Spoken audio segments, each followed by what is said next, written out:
Tanahku yang ku cintai, Engkau ku hargai.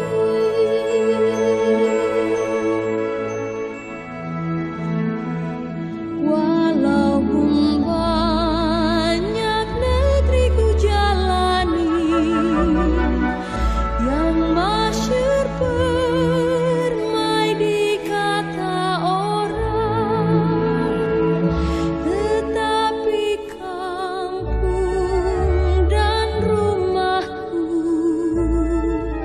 di sanalah ku rasa senang.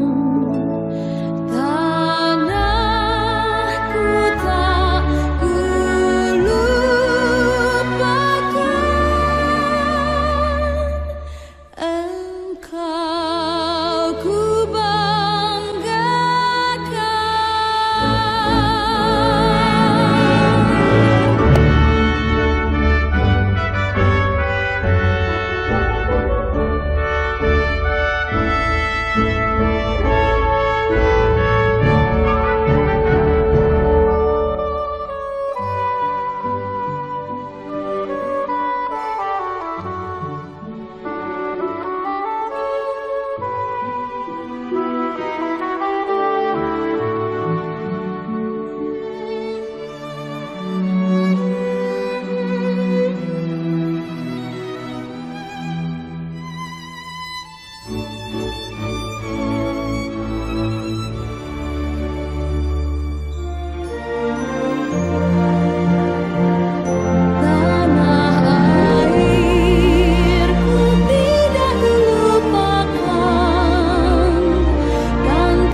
Saat Perang Pasifik atau yang dikenal dengan nama Perang Asia Timur Raya yang berlangsung selama 4 tahun, Jepang mengalami beberapa kekalahan dan menuju ambang kehancuran. 7 September 1944, Jenderal Kuniaki Koiso di hadapan parlemen Jepang berjanji untuk memerdekakan Indonesia bila mencapai kemenangan dalam Perang Pasifik. Tujuannya mendapat bantuan Indonesia dalam perang tersebut. Kaum Pergerakan Nasional menyambut hangat janji kemerdekaan oleh Jenderal Koiso. Anggota Badan Penyelidik Usaha-Usaha Persiapan Kemerdekaan Indonesia (BPUPKI) dilantik oleh Jenderal Kumakichi Harada. Rajiman Weddiodiningrat, tokoh Pergerakan Nasional, ditunjuk sebagai ketuanya. Tapi, tidak semua petinggi militer Jepang sepakat dengan pelantikan BPUPKI. Misalnya Jenderal Izagaki dan Yuichiro Nagano. Keberatan dua jenderal itu tidak berarti banyak. Mayoritas petinggi militer Jepang tetap mendukung BPUPKI.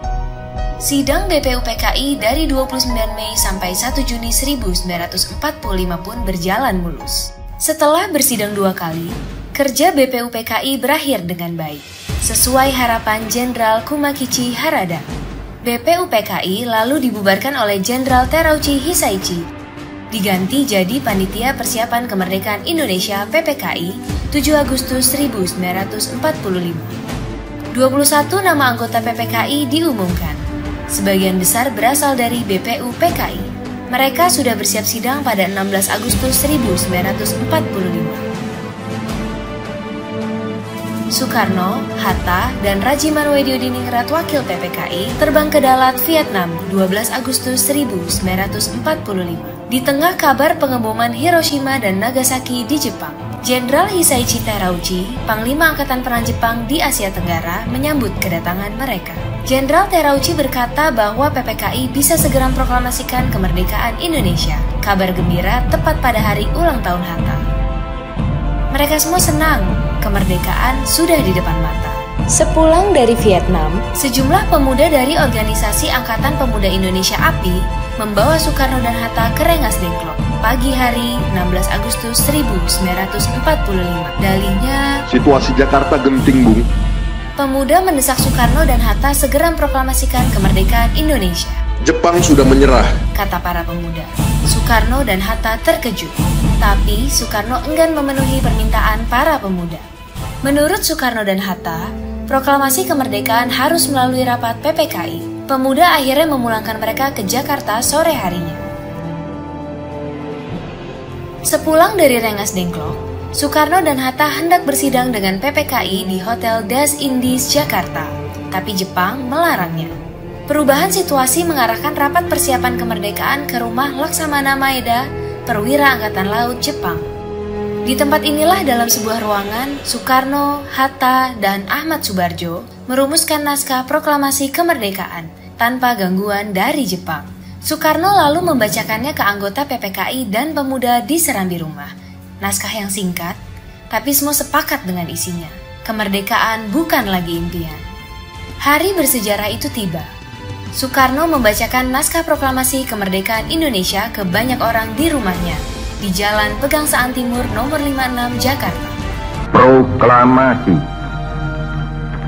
Kami, bangsa Indonesia, dengan ini menyatakan kemerdekaan Indonesia. Hal-hal yang mengenai pemindahan kekuasaan dan lain-lain diselenggarakan dengan cara saksama dan dalam tempo yang sesingkat-singkatnya. Jakarta, 17 Agustus 1945, atas nama bangsa Indonesia, Soekarno, Hatta.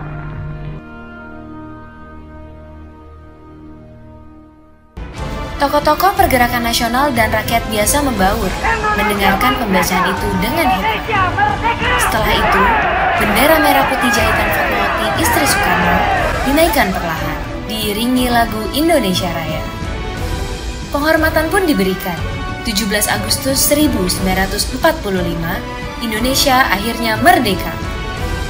Ini bukanlah pemberian, melainkan hasil perjuangan dari seluruh rakyat Indonesia. Proklamasi kemerdekaan mengantar bangsa Indonesia bergelut dengan cerita baru. Jepang memang telah terjungkir, tapi pengaruhnya belum berakhir. Ini dialami oleh fotografer Mendur bersaudara dalam merekam dan menyebar proklamasi. Jepang menghancurkan kamera Alex Mendur, sang kakak. Karena itu, Franz, sang adik, mengubur negatif fotonya di halaman kantor Surat Kabar Asia Raya demi selamatkan bukti-bukti proklamasi.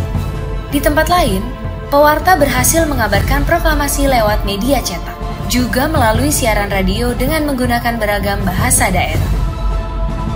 Di desa-desa, pemuda Republik berperan meneruskan kabar proklamasi. Mereka berkeliling dan berteriak, "Jepang menyerah, Indonesia merdeka!" Akhirnya, tiap orang menjadi saksi Indonesia telah merdeka.